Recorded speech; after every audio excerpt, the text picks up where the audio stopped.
It's Dr. Natasha Sumner has a new book coming out this year. But what we're talking about right now is her database that she began that's called finnfolklore.org. It's FIONN folklore.org. The first story. And do you know how well renowned the Irish people are for their hospitality? So here on Finn's first, on his database, the first story is called The Ugly Hag. And I'll just read it quickly, and then we're going to get to Dr. Natasha. A ferocious, hideous hag came to Ireland at night. She's described as having one eye, scabbed hands, and huge teeth, bearing a sword and a poisonous spear. In some versions, she came to Finn's house in the guise of a poor woman seeking hospitality for the night, while in others, she sought battle with the Fianna. In either case, they were unwilling to give her lodgings or battle. So what did she do? She stole Finn's cup. And so what did Finn do? She fled, and Finn and the Fianna chased this old hag. And at the end, they ended up catching her at the waterfall in County Donegal. What did they do? They killed her. It says they slew her and recovered the cup. So the funny thing about that is, to me, that's a hilarious story to start the database with. But so now, Dr. Sumner, got it. I just wonder, for the first question today, before we get into your book, you've read everything written about Fionn MacCool since 700 AD. Like, you are the world expert. And so what is the wildest, most unexpected story that you've read so far? Oh my gosh, the wildest, most unexpected story. Oh,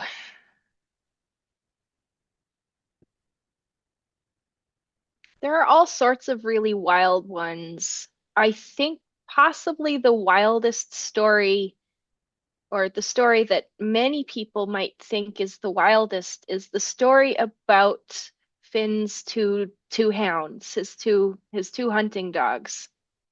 Yeah. His two hounds are called Braun and Scolung.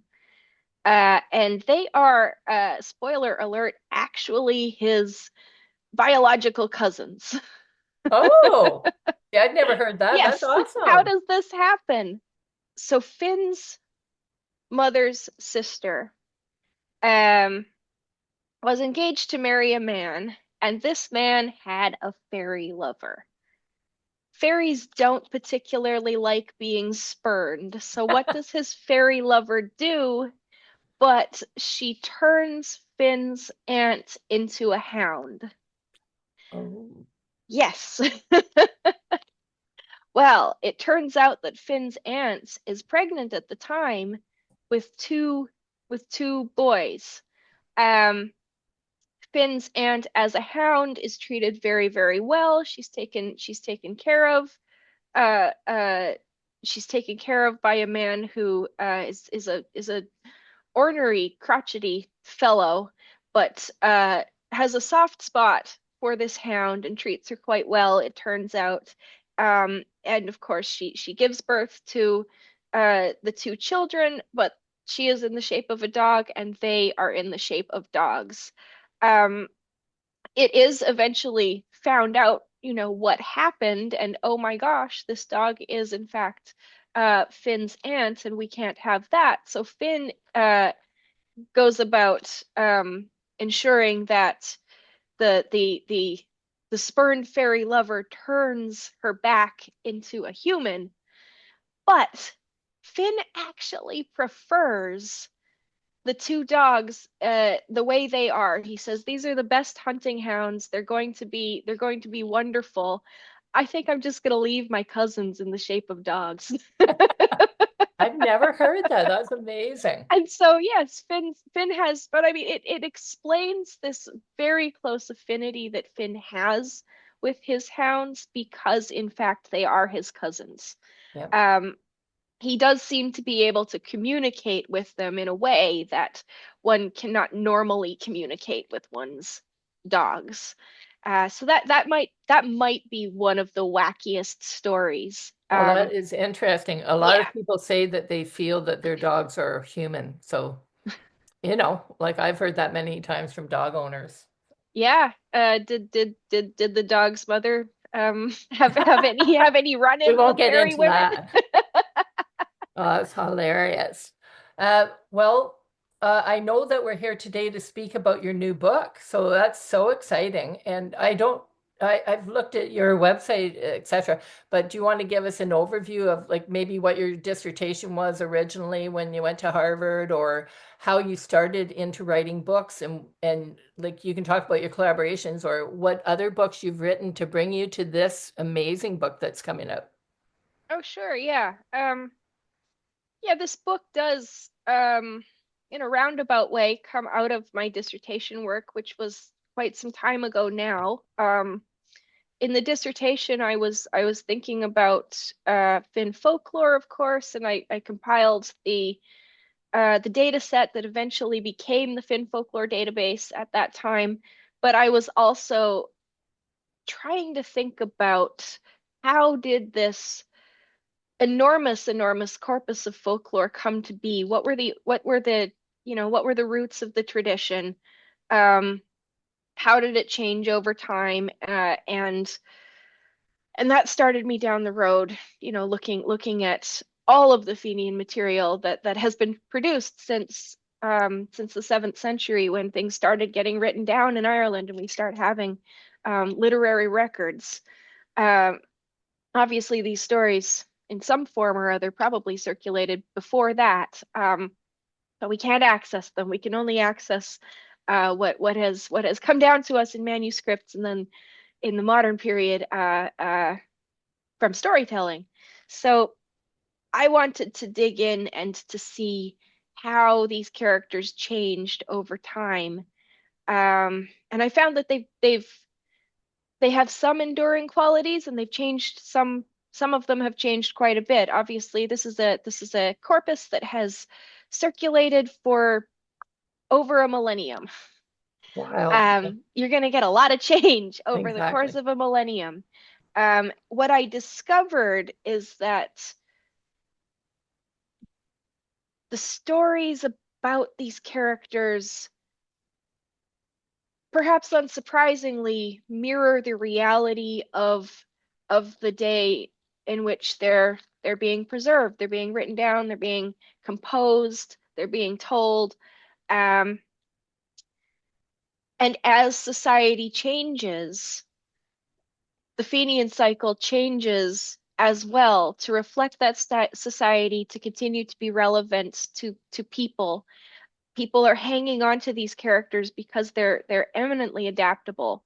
Um, they seem to be capable of serving a social need, an entertainment purpose, whatever, um, in various moments, from a seventh century warrior society all the way to today in our globalized, commercialized culture. They're still serving a purpose in different ways. They've been adapted over the years. So that was what I wanted to look at. I started looking at it in the dissertation. I've done an awful lot of work since then, um, to write what is, I think, the most up-to-date description of Finn and the Fianna and this corpus, and how it has been approached over the years. Um, Why have you had a title for it yet? I have a title. It's called Heroes of the Gael: A History of Finn and the Fianna. Oh, I Um, love it. That says it all. it says it all. It says it all. It's in three parts. We've got part one. We've got the Fianna in Gaelic literature, 600 to 1760. So I'm looking at basically the first millennium, before anyone outside of the Gaelic world really took much notice of these heroes, and the amazing superhero things they were doing in the Gaelic world. Um, I then have a look at just a short period of time in the early modern period, from about 1760 to 1860, the Fianna and the Ossianic controversy. Oh, yeah. And this is when a young fellow by the name of James Macpherson, he's hanging out in Scotland. He's a native Gaelic speaker himself. Um, he's he's living in a time of considerable cultural uncertainty. Um, he has grown up at a moment when there has been a major battle. There's a sort of long historical background to this battle, but it's the final battle of the Jacobites against the British Crown. The Jacobites were trying to reinstall the descendants of the Stuart kings who were well who were ousted effectively for the monarchical line that is still in power today. So they did not succeed in restoring the Stuart branch to the throne, but they were fighting for that. A lot of a lot of Scottish Gaelic speakers were on the side of the Jacobites. Not all of them. They were divided, as always happens in politics. No, people do not always agree. But a lot of Jacobites were on the same side. In 1746, at the Battle of Culloden, the Jacobites sustained their biggest and final victory, and after that point, there were a lot of measures put in place to try to suppress those chieftains who had fought on the side of Jacobites.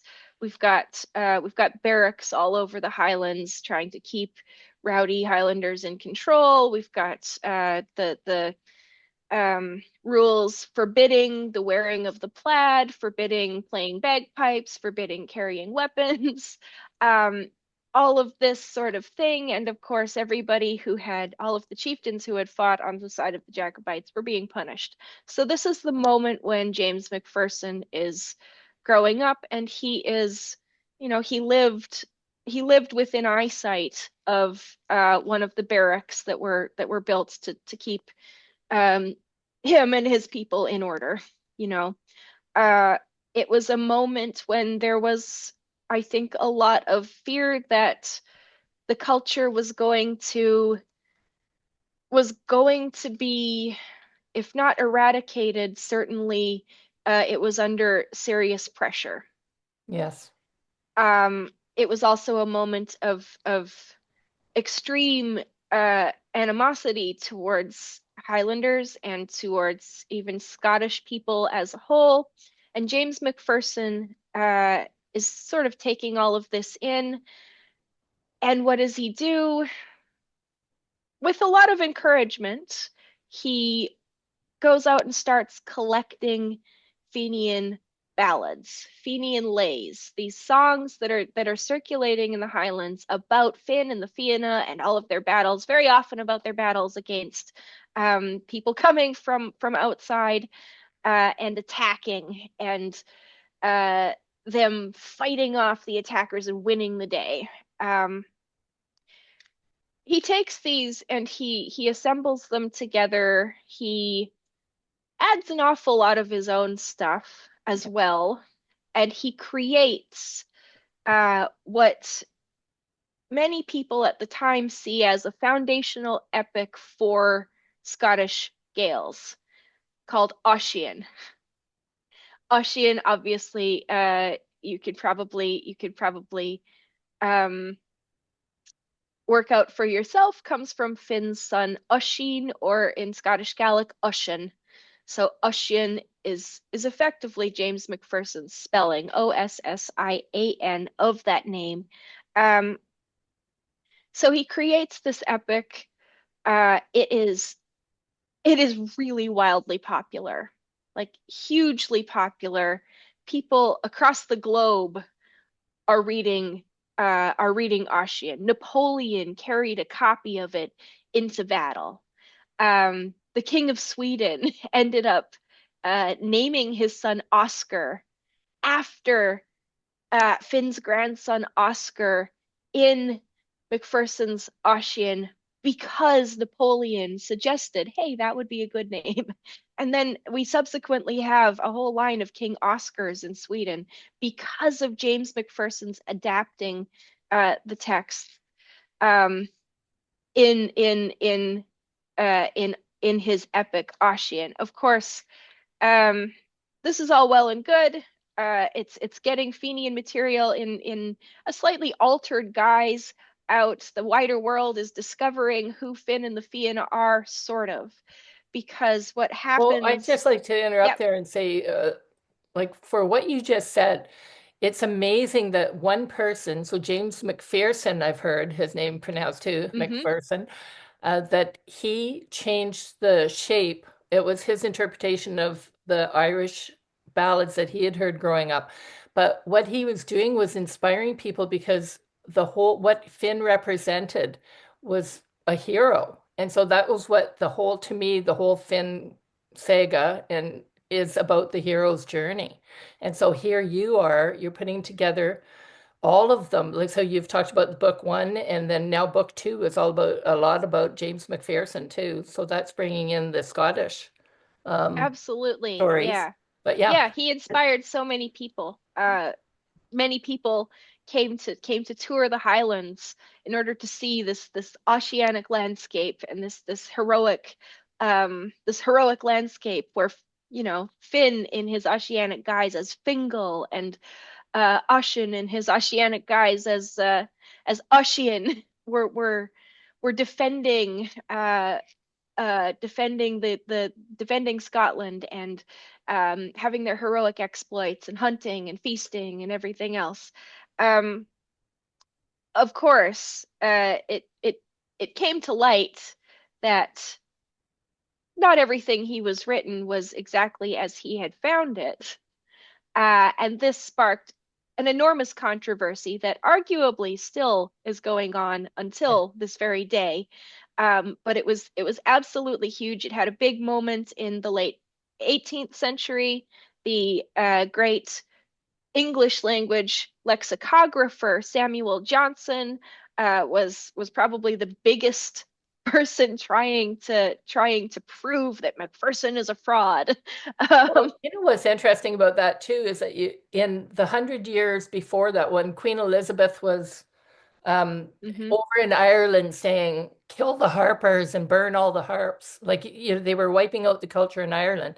So they're doing the same in Scotland. And so here's a Scottish kid that's saying, hey, we have this great folklore that shows that we are a valiant, amazing people and we're strong and let's keep it together. So it's funny now that you think, what are we pulling out of the Finn folklore? And for today's world, because Yes. now we see the good and the evil kind of thing going on as well.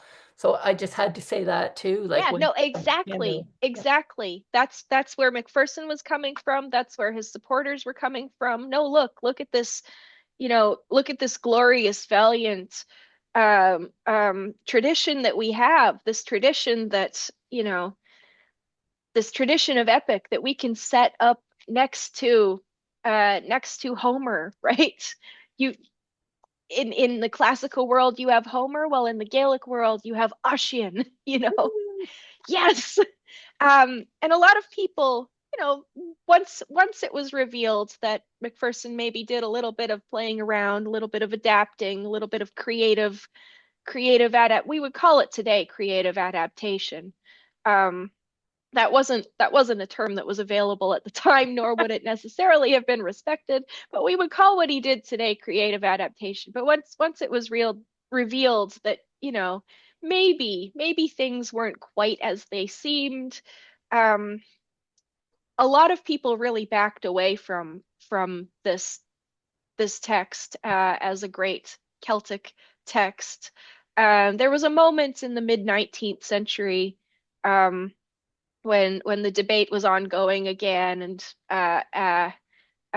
folks like the great folklorist John Francis Campbell got into the ring and uh, uh, was starting to try to determine, well, what exactly did Macpherson do? We actually don't fully know what exactly Macpherson did. In part two of my book, I try to get down to the nitty gritty a little bit.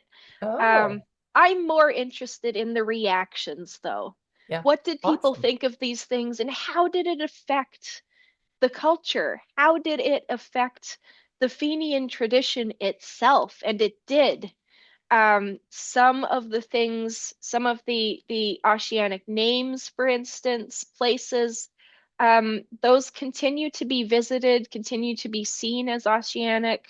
Um, the cave of Staffa, or sorry, Fingal's Cave on the Isle of Staffa, in Scotland is still called that, still Yes. called Fingal's Cave. Yep. Um, there was an overture written about it, in fact.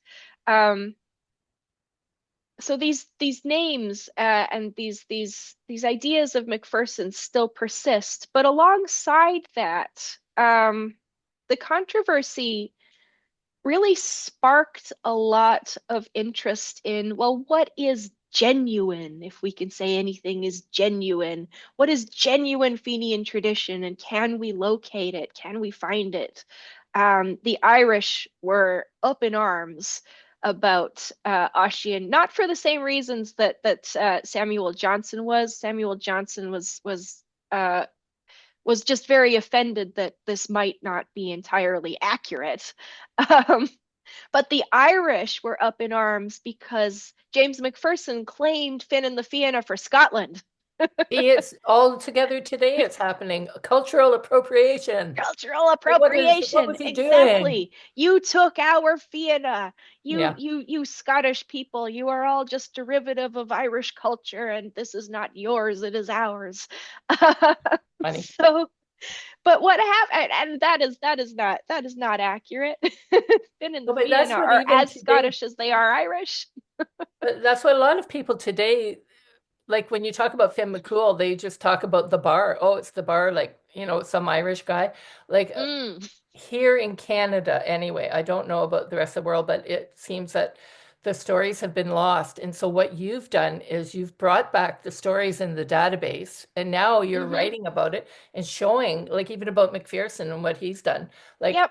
Yep. it's so amazing, and thank you so much for what you're Yeah, doing. but it's not all what I've done. I mean, I suppose I went on a little bit of a long tangent there about Macpherson, but he's more important than we give him credit for, because the absolute global craze over Ossian, and the strong emotions that it sparked, strong reactions on the part of the Irish and the English and everyone else, um, led to a lot more work, with Irish manuscripts, for instance. The Irish were going back, and um, even members of the Protestant ascendancy who had not a Gaelic bone in their bodies were starting to go back and say, "Hey, actually, you know what?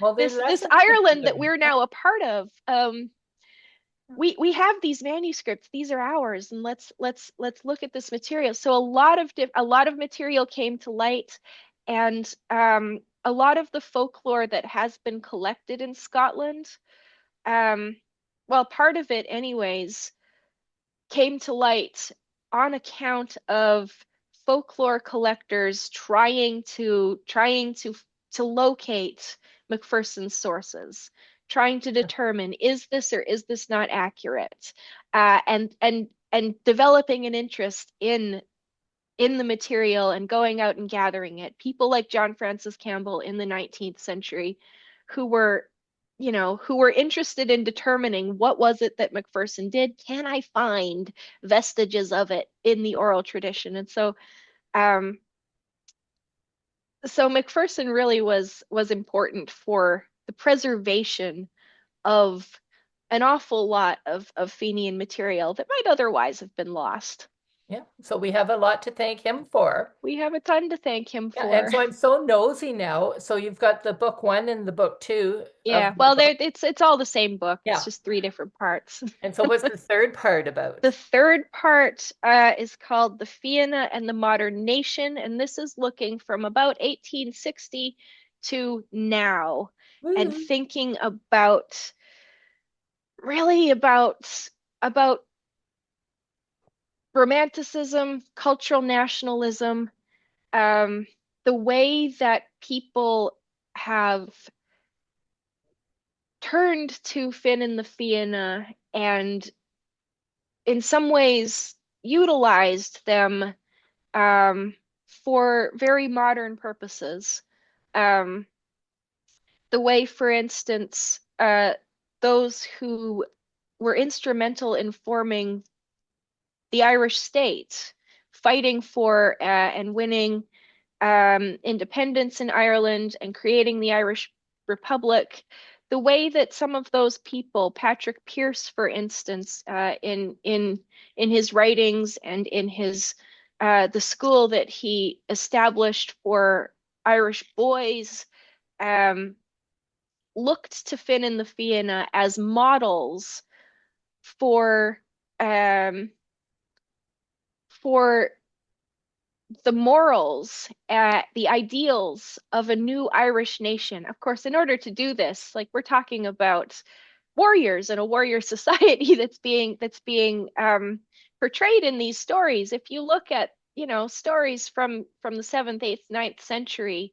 uh, the Finn and the Fianna that are being portrayed there not necessarily adhering to the morals that Patrick Pearse and others want to see as exemplary for a modern Ireland, but they found texts that worked for them, and what they started to do, Pearse as well as, for instance, Lady Gregory, who wrote uh, a wonderful and very, very, very still very well read adaptation of a lot of these stories for children mostly, but it was popular among a broad readership.